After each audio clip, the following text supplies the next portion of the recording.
इस क्वेश्चन में कहा गया है let S is the set of matrices of this form where A, B, C, D, E are 0 or 1 and determinant of A is having the value -1 or 1, then the number of elements in the set S is you have to fill in the blank। कहने का मतलब है कि ऐसी कितनी matrices होंगी जिनके determinant की वैल्यू -1 या 1 हो और ये सारे एलिमेंट्स 0 या 1 हो। तो इसको कैलकुलेट करने के लिए सबसे पहले मैं डिटरमिनेंट ऑफ A की वैल्यू निकालता हूं।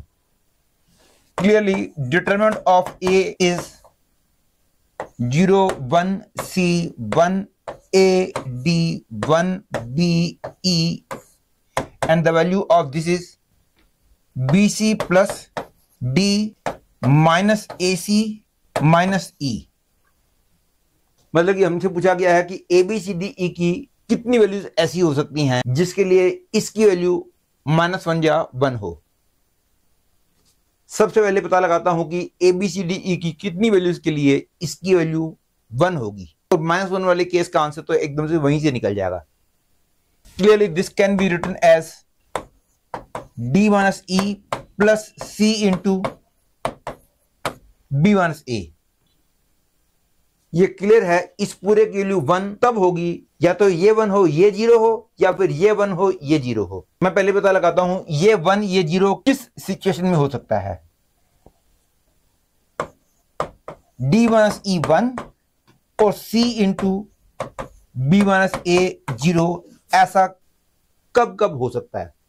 इसको होने के लिए D को 1 होना होगा, E को 0 होना होगा। This is the only possibility. लेकिन इसको 0 होने के लिए बहुत सारे पॉसिबल केसेस हैं, या तो C 1 हो जाए और B और A बराबर हो जाए, या फिर C 0 हो जाए तब B और A जो मर्जी हो जाए। पहले मैं बात करता हूं D = 1, E = 0, C = 1 and B = A। फिर मैं बात करूंगा D = 1, E = 0 and C = 0, A and B anything. इसके लिए मैं टेबल बना देता हूं।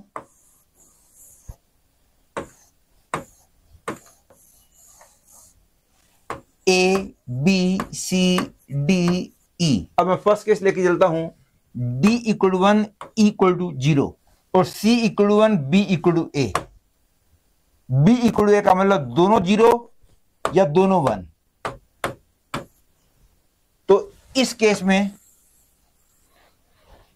दो पॉसिबिलिटी हो गई। अब मैं केस लेके चल रहा हूं D = 1, E = 0, C = 0 and A and B anything. Obviously इसके अंदर 4 केसेस बनेंगे।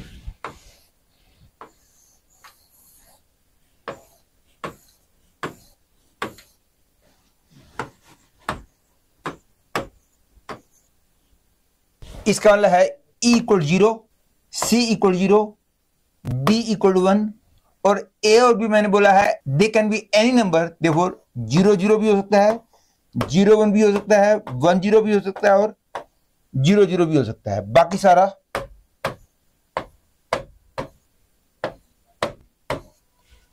देखो, there are 4 possibilities in this case.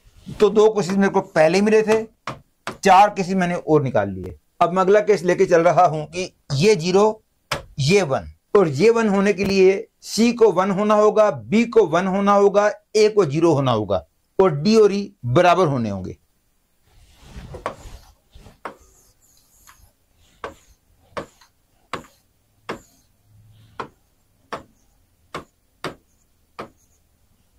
और ये 1 होने का मतलब C1 B1 A0 और बस D और E तो बराबर होने चाहिए, चाहे दोनों 0 हो जाए चाहे दोनों 1 हो जाए। तो 0 0 या 1 1, बाकी ये तीनों सेम। और इन दोनों केसेस को अब मैं यहां लिख रहा हूं, तो आगे हमारे पास 8 केसेस। तो मतलब कि इसके डिटरमिनेंट के लिए 1 हो, ऐसे 8 केसेस हैं। तो ऑब्वियसली इसके डिटरमिनेंट के लिए -1 होगी, इसके लिए भी क्लियरली 8 ही केसेस होंगे। वाई सी, ये तो मैं जानता ही हूं कि 0 1 C 1 A D 1 B E, इसकी value B E 1 A D, इन दोनों की वैल्यू एक दूसरे की नेगेटिव होगी। ABCDE की जिस वैल्यू के लिए इसके डिटरमिनेंट की वैल्यू 1 आएगी, उन्हीं वैल्यूज के लिए इसके डिटरमिनेंट की वैल्यू क्लियरली -1 आएगी। तो यदि इसके डिटरमिनेंट की वैल्यू 1 हो, ऐसे 8 केसेस हैं, तो इसके डिटरमिनेंट की वैल्यू -1 हो, ऐसे भी 8 ही केसेस होंगे। इसको थोड़ा एग्जांपल से समझाऊंगा तो मेरे को लगता है ज्यादा क्लियर हो जाएगा, वैसे मुश्किल नहीं है। फॉर एग्जांपल यही वाला केस ले लेता हूं 0 1 1 0 0। इस केस में मैंने देखा है कि इसके डिटरमिनेंट की वैल्यू 1 है। मैं बना रहा हूं determinant 0 1 1 1, a is 0, d is 1 1, b is 1, e is 1।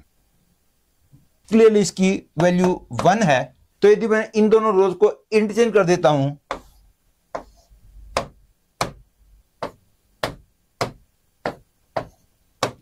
तो ऑब्वियसली इसकी वैल्यू -1 आएगी। कहने का मतलब है कि C1 A0 D1 B1 E1 के लिए इस डिटरमिनेंट की वैल्यू 1 आई है, तो इसको इससे मैं कंपेयर कराऊंगा तो C1 A1 D1 B0 E1 के लिए इसके डिटरमिनेंट की वैल्यू -1 आ जाएगी।